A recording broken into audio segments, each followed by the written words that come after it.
अवघ्या 25-30 वर्षात अशोक खरात हा तब्बल हजारो कोटींचा मालक झाला. त्याच्या कुटुंबाच्या, त्याच्या पत्नीच्या, सहकाऱ्यांच्या नावावरती शेकडो कोटींच्या प्रॉपर्ट्या आहेत. त्यामुळेच अशोक खरात प्रकरणामध्ये ईडीची एंट्री सुद्धा झाली. त्याने जे काही आर्थिक गैरव्यवहार केलेत या सगळ्याचा आता तपास केला जातोय आणि याच तपासामधून अनेक धक्कादायक खुलासे सुद्धा समोर येतात. त्याचबरोबर अशोक खरात सुद्धा त्याच्या चौकशीमधून काही ना काही गोष्टींचे कबुली जबाब देताना पाहायला मिळतोय. तर दुसरीकडे ईडीने मात्र अशोक खरात आणि कुटुंबाच्या आर्थिक नाड्या आवळायला सुरुवात केली आहे. म्हणजेच काय, तर ईडी कडून सगळ्यात पहिल्यांदा अशोक खरातची 3 तर त्याचबरोबर त्याची फरार पत्नी कल्पना खरातचं एक बँक अकाउंट सील केलं गेलंय. त्यामुळे संपूर्ण खरात कुटुंबाच्या अडचणीत आता वाढ झालीय.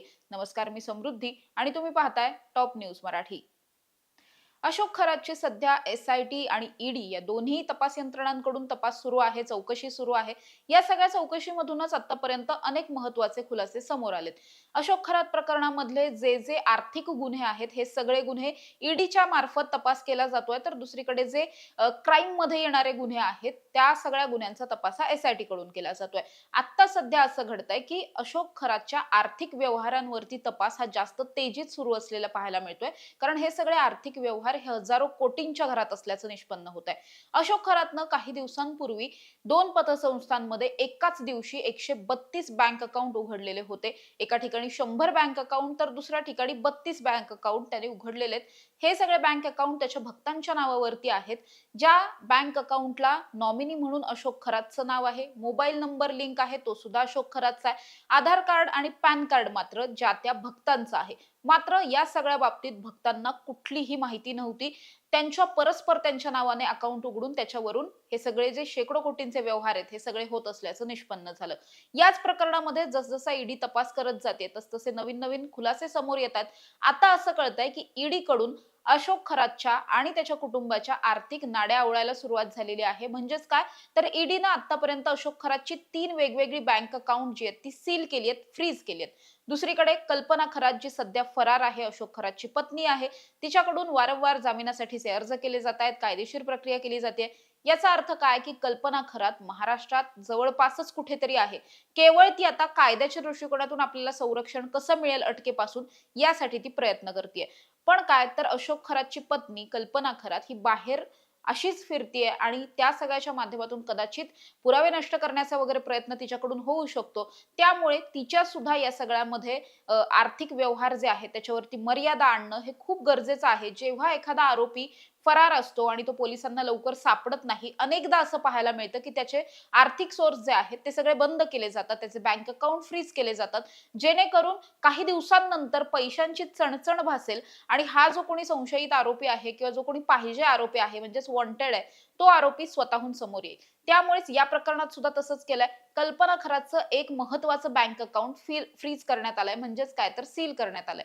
त्यामुळे आता तिला त्या बँक अकाउंट मधून कुठलाही आर्थिक व्यवहार करता येणार नाहीये. त्यामुळे तिच्या आर्थिक व्यवहारांवरती आता मर्यादा आल्यात. दुसरीकडे अशोक खरातची 3 बँक अकाउंट सील केलेत. याचा अर्थ काय, अशोक खरात सध्या पोलिसांच्या तावडीत आहे. त्यामुळे तो काही पैसे वगैरे कुठे काढायला, टाकायला वगैरे जाणार नाहीये. मात्र त्याच्या मागे त्याच्या कुटुंबाकडून हे सगळे पैसे वापरले जात असणार आहेत. त्याचं कुटुंब म्हणजे त्याची 3ही मुलं आहेत किंवा इतर त्याच्या फॅमिलीमध्ये आणखीन कोणी असतील, ते सगळे लोक या पैशांचा वापर करू शकतात. कदाचित जर खूप मोठी रक्कम या बँकेत असेल, तर ती काढूनही घेतली जाऊ शकते किंवा देशाबाहेर जाण्याचे प्लॅनही केले जाऊ शकतात. असं काहीही घडू नये, त्यामुळेच आता ईडी कडून अशोक खरातची जी महत्त्वाची त्याच्या नावावरची बँक अकाउंट आहेत, त्या सगळ्याचा शोध घेतला जातोय आणि त्यामध्ये जर आर्थिक फेरफार किंवा आणखीन काही संशयास्पद गोष्टी आढळतायत, तर त्यांच्यावरती कारवाई केली जाते. त्यातलीच ही पहिली कारवाई की अशोक खरातचे 4 बँक अकाउंट आता सील झालेत.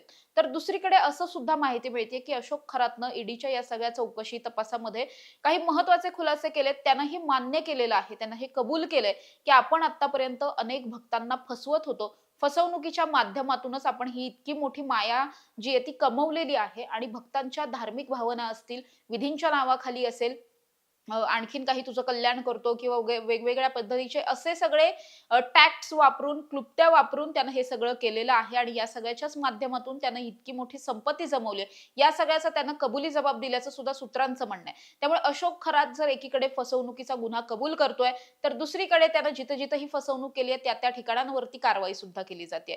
त्यामुळे आता आणखीन ईडी या सगळ्यामध्ये काय-काय करतेय हे तर पाहणं महत्त्वाचं असणारच आहे. मात्र फरार पत्नी कल्पना खरात ही नेमकी कधी तावडीत सापडणार हा सगळ्यात महत्त्वाचा विषय आहे. तिला शोधण्यासाठीचे जे काही प्रयत्न सुरू आहेत ते नेमके कधी यशस्वी होणार आणि त्यानंतर अशोक खरातची पत्नी जेव्हा ताब्यात येईल तेव्हा खरं तर आर्थिक अनेक धागेदोरे उलगडू शकतात. कारण ती स्वतः सुद्धा शिर्डीच्या एका आर्थिक गुन्ह्यातीलच आरोपी आहे. त्यामुळे तिचं सापडणं हे अत्यंत सध्याच्या घडीला महत्त्वाचं आहे. या व्यतिरिक्त ईडी कडून आणखीन काय-काय या सगळ्यामध्ये चौकशी आणि तपास केला जातोय हे पाहणं महत्त्वाचं असणार आहे. अशा ताज्या आणि महत्त्वाच्या बातम्यांसाठी तुम्ही पाहत राहा टॉप न्यूज मराठी. आपला महाराष्ट्र, आपली बातमी. तुमची car, electric panel, data server आगीपासून सुरक्षित आहे का? नाही? मग आजच बसवा F protect temperature activated fire suppression device. यामध्ये आहे eco friendly non toxic pressurised liquid जे आग लागल्यास क्षणार्धात ऍक्टिव्हेट होऊन आगीवरती मिळवते नियंत्रण. बसवण्यास अतिशय सोपे आणि सुटसुटीत टेकालिपचे एक दर्जेदार उत्पादन एफ प्रोटेक्ट.